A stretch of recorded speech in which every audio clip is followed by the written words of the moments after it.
Halo semuanya, selamat bergabung di perkuliahan metode peramalan deret waktu. Pada pertemuan kali ini kita akan membahas mengenai konsep dasar pemodelan data deret waktu. Seperti yang kita ketahui, data deret waktu merupakan data yang berupa catatan historis mengenai suatu perubahan dari waktu ke waktu. Jadi di sini kita akan belajar bagaimana cara membuat model untuk data-data deret waktu. Dalam melakukan analisis deret waktu, biasanya tujuan kita adalah melakukan peramalan. Peramalan ini bisa kita lakukan dengan cara pemulusan dan juga dengan cara melakukan pemodelan.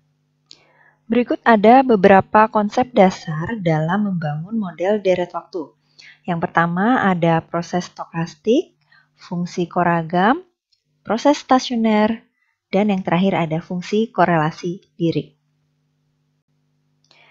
Oke, misalkan kita memiliki serangkaian data deret waktu ya. Di sini kita kasih lambang Z1, Z2, Z3 sampai dengan Z ke T.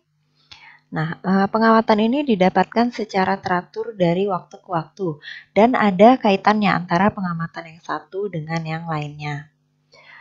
Masing-masing merupakan perubahan acak ya, sehingga perilakunya ditentukan oleh sebaran peluangnya.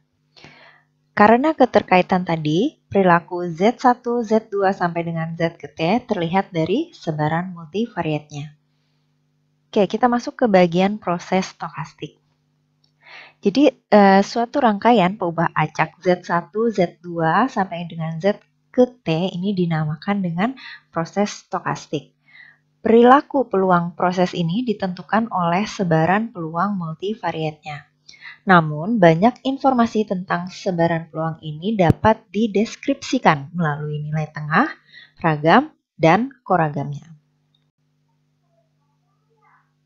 Oke, selanjutnya kita ke bagian nilai tengah dan koragam ya, atau nilai tengah ini mungkin lebih dikenal dengan istilah rataan ya. Untuk proses ZT dengan T mulai dari 0, plus minus 1, plus minus 2, dan seterusnya ya. Di sini nilai tengahnya dilambangkan dengan mu T. Mu T ini adalah nilai harapan dari ZT untuk T yang tadi. Nah, selanjutnya koragam di sini atau covariance-nya ya. Jadi yang biasa kita ketahui sebagai ragam atau sigma kuadrat ya, ini sebenarnya ragam ini adalah covariance dari perubahan yang sama. Jadi covariance dari T, T. Untuk koragam atau covariance dari perubahan T dan S ini dilambangkan dengan sigma T, S atau bisa juga gamma T, S ya.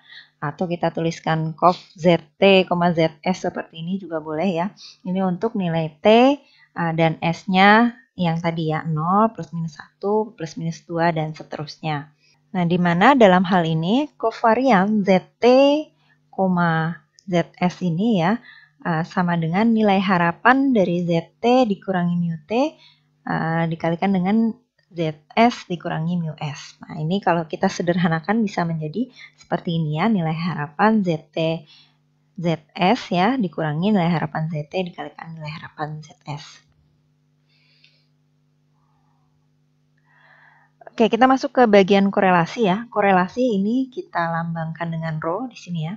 Korelasi antara T dan S ya, atau bisa dituliskan seperti ini juga ya. Berarti ini korelasi ZT dan ZS ya. Untuk T dan S yang tadi ya.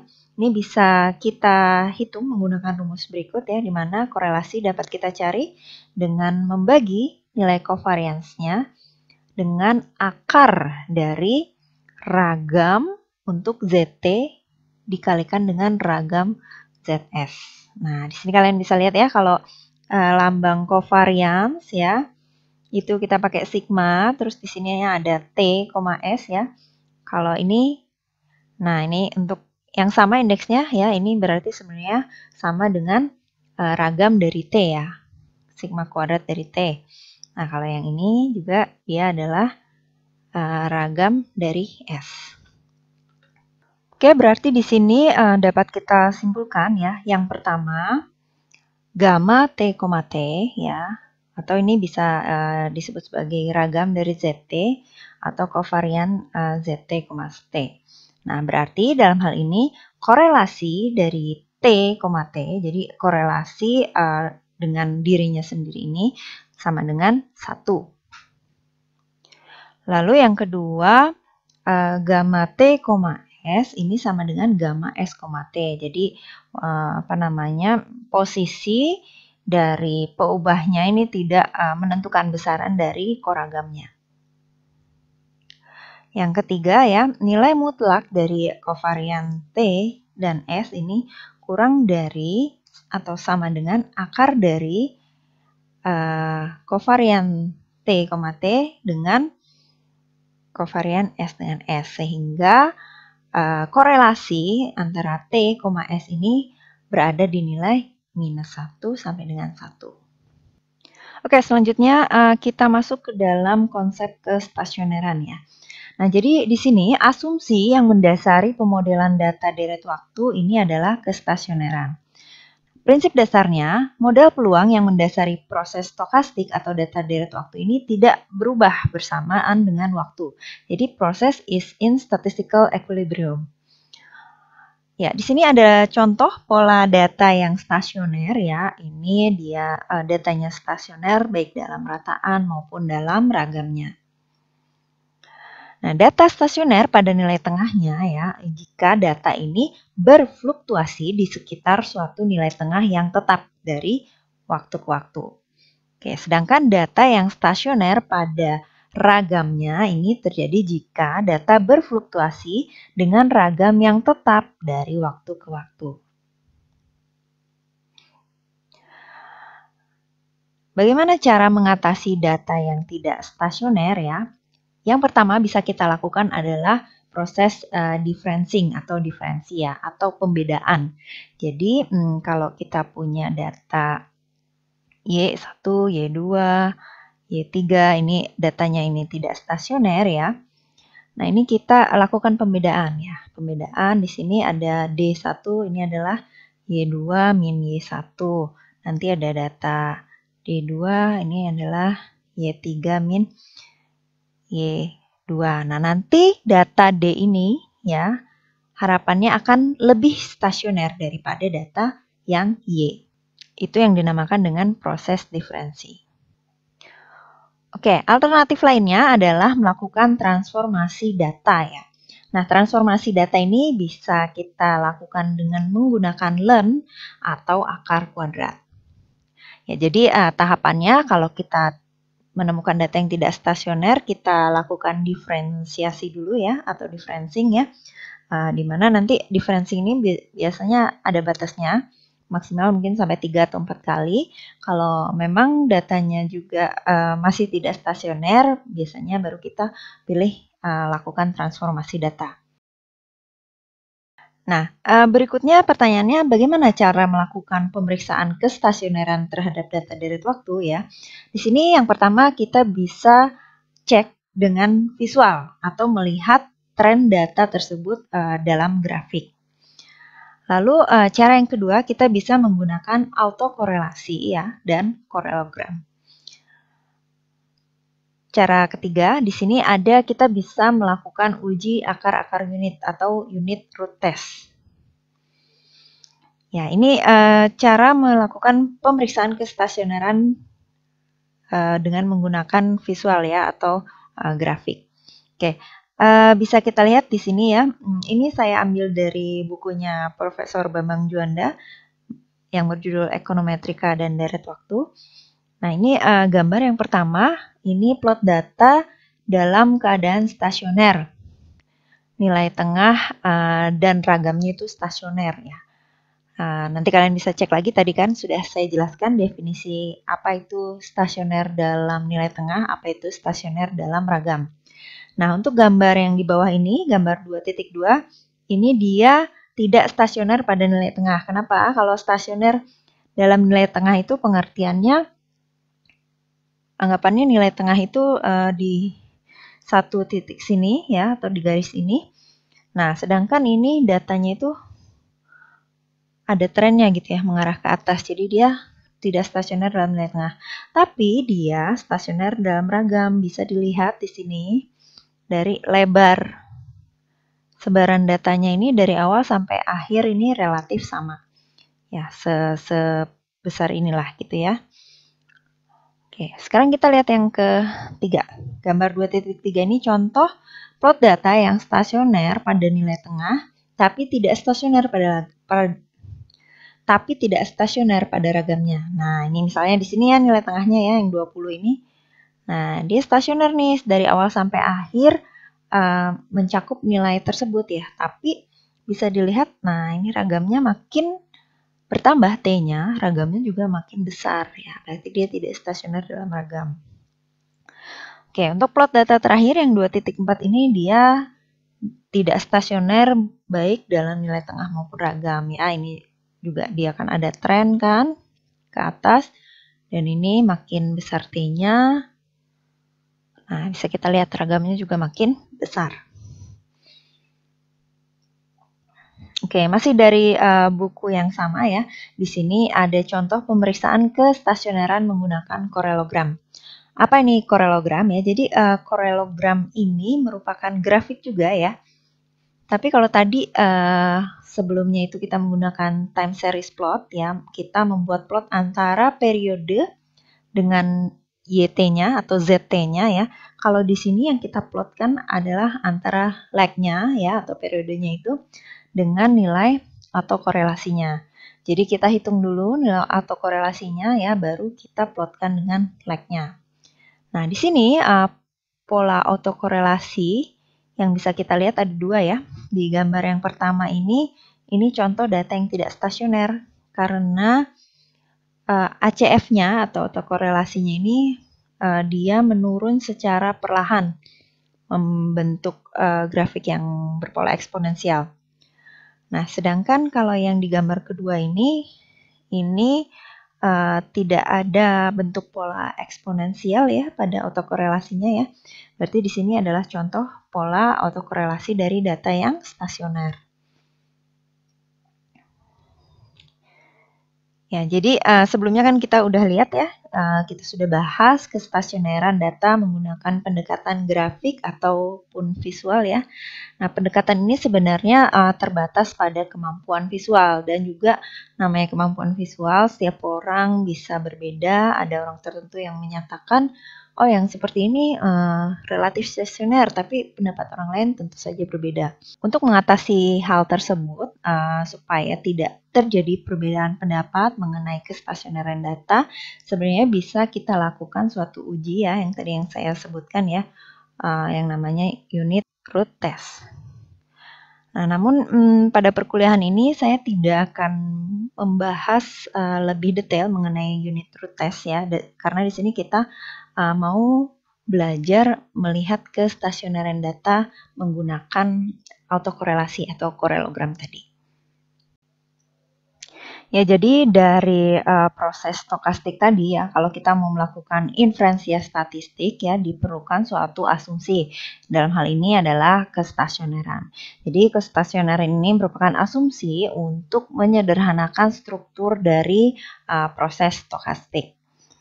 Nah, struktur dari proses stokastik ini berkaitan dengan hukum-hukum peluang dan teori sebaran. Oke, jadi proses stokastik ini sebenarnya merupakan proses yang menghasilkan rangkaian nilai-nilai peubah acak yang menggambarkan perilaku data pada berbagai kondisi. Setiap data deret waktu ini merupakan data dari hasil proses stokastik ya, dan proses stokastik dapat bersifat stasioner dan menghasilkan data deret waktu yang bersifat stasioner juga. Proses stokastik dapat bersifat tidak stasioner ya, dan menghasilkan data deret waktu yang tidak stasioner juga. Status kestasioneran ini ada yang disebut sebagai stasioner kuat ya. ZT dikatakan stasioner kuat atau strictly stationary jika sebaran bersama dari ZT1, ZT2 sampai dengan ZT ke N ini sama dengan sebaran bersama dari ZT1 min K dengan ZT2 min K sampai dengan ZTN min K. Ini untuk semua pilihan T1, T2, T3 sampai ke Tn. Dan semua pilihan lag K. Nah, bila N sama dengan 1, maka sebaran ZT ini sama dengan ZTK untuk sembarang K. Nah, berarti di sini nilai harapan ZT ini sama dengan nilai harapan ZT min K. Var dari ZT sama dengan var ZT min K ya. Nah, jadi di sini nilai tengah dan ragam data keduanya konstan, termasuk tidak ada pola musiman.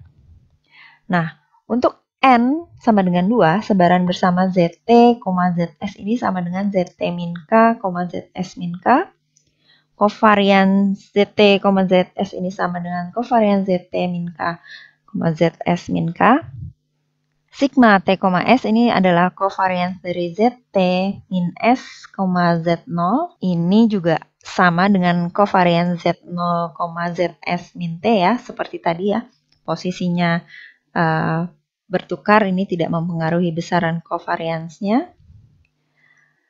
Sigma T, S juga ini sama dengan sigma 0, mutlak dari T min S. Sigma K sama dengan kovarian ZT, ZT min K. Dan rho K atau korelasi dari K ini adalah korelasi ZT, ZT min K ya. Jadi ini perhatikan ya, kovarians dari ZT ya dengan ZT min K ini dilambangkan dengan sigma K ya. Lalu begitu juga dengan korelasi ZT dengan ZT min K ini dilambangkan dengan rho K. Ya, jadi dalam hal ini struktur autokorelasi dari datanya juga konstan. Selanjutnya ada yang dinamakan sebagai stasioner lemah. Nah, referensi mengenai stasioner lemah ini bisa kalian dibaca di bukunya Cryer ya. Nah, ZT ini dikatakan stasioner lemah atau weakly stationary jika yang pertama, rata-rata ZT ini konstan ya di semua periode. Jadi nilai harapan ZT ini sama dengan mu atau suatu nilai lah. Nah, lalu ZT, T min K ini sama dengan gamma 0, K untuk semua periode T dan lag ke K. Artinya ya di sini koragam dari ZT ini dia tidak tergantung dari waktu, tapi dia tergantung dari lag-nya. Makanya di sini kan ini tidak boleh tergantung dengan T ya, kayak di sini 0 gitu ya. Nanti kita lihat ya contohnya setelah ini. Oke, sekarang kembali ke konsep dulu ya. Ada yang dinamakan dengan white noise. White noise ini merupakan barisan atau deret ya yang bebas dan berupa peubah acak yang mempunyai sebaran identik. Dan biasanya ini dilambangkan dengan ET atau AT. Model-model deret waktu yang terbentuk bisa saja hanya dinyatakan dengan fungsi dari ET atau AT ini tadi. Jadi nanti misalnya kalau kita punya data deret waktu ZT ya, mau kita modelkan, bisa saja model dari ZT ini hanya merupakan fungsi dari AT atau ET tadi gitu. Jadi tidak ada komponen ZT-1 atau ZT-K lainnya di dalam model ini. Oke, nanti berikutnya akan saya ilustrasikan ya contoh model deret waktu yang hanya berupa white noise. Ya, di sini saya ada ilustrasi ya. Misalkan ya, ZT ini sama dengan AT plus 1/4 AT min 1. Nilai harapan AT-nya 0, varians AT-nya adalah sigma kuadrat A. Pertanyaannya, apakah ZT ini stasioner? Ya, tadi kita tahu dari Cryer ya yang dikatakan stasioner lemah itu ada 2 syaratnya. Jadi di sini kita coba mengecek apakah kedua syarat tersebut terpenuhi atau tidak. Yang pertama, apakah nilai harapan ZT-nya konstan ya. Yang kedua, apakah kovarian ZT, ZT min K ini sama dengan kovarian ZS, ZS min K. Nah, ini yang akan kita cek. Ini harus berlaku untuk semua K ya, dari 1, 2, 3, dan seterusnya. Ya, kita coba menjawab soal yang tadi ya. Jadi yang pertama kita cari dulu nilai harapan dari ZT ya. Nanti yang ZT-nya ini kita gantikan dengan persamaannya ya. Kita masukkan ke sini. Oke, lalu ini kita keluarkan. EAT ya, jadinya yang bawah ini. Lalu E1/4 AT-1 jadinya yang bawah ini ya. Nah, tadi di awal kita tahu ya asumsinya nilai harapan dari AT ini sama dengan 0 ya. Ya, jadi ini sebenarnya akan sama dengan nilai harapan AT ya, plus 1/4 itu karena konstanta bisa kita keluarkan 1/4 nilai harapan AT-1. Ya, karena kita tahu yang ini asumsinya ya, maka yang di sini 0, ini ditambah 1/4 dikalikan dengan 0. Nah, makanya ini akan jadi 0. Oke, artinya di sini nilai harapan ZT-nya itu nilainya konstan ya, tetap 0 untuk T berapapun. Berarti syarat yang pertama ini sudah terpenuhi. Oke, kita lanjut yang kedua. Untuk K1 ya, gamma 1 ini berarti covariance dari ZT dengan ZT-1. Lalu kita masukkan ini tuh ZT-nya ya, ini ZT. Nah, yang ini adalah ZT-1. Oke, caranya ya kita kalikan satu-satu ya. Di sini covariance AT dengan AT-1 dapat yang ini. Lalu AT dengan 1/4 AT-2 gitu ya. Lalu 1/4 AT-1 dengan AT-1 dapat yang ini. Lalu yang 1/4 AT-1 dengan 1/4 AT-2 dapat yang ini. Ya, setelah ini kita lakukan seperti tadi ya. Oke, ini sudah kita keluarkan konstantanya yang 1/4-nya 1/4 dikeluarkan ya. Nah, kita tahu AT ini adalah barisan yang bebas. Artinya, kovarian AT dengan AS ini akan sama dengan 0. Jadi, kalau dia indeksnya tidak sama, maka kovariansnya itu akan sama dengan 0. Nah, ini kita cari yang indeksnya nggak sama ya. Ini kan AT, AT-1, AT, AT-2, terus ini AT-1 sama AT-2. Kalau yang ini kan sama ya, AT-1 dengan AT-1, jadi ini kita biarkan saja. Oke, nah berarti tinggal yang ini sisanya ya. Nah, sedangkan tadi kita tahu kalau covariance dari peubah yang sama itu sama dengan ragamnya. Ya, nah ragam dari AT itu kan sama dengan sigma kuadrat A, begitu juga dengan ragam dari AT-1. Jadi untuk AT di semua nilai T itu ragamnya adalah sigma kuadrat A. Nah, berarti di sini gamma satunya adalah 1/4 sigma kuadrat A.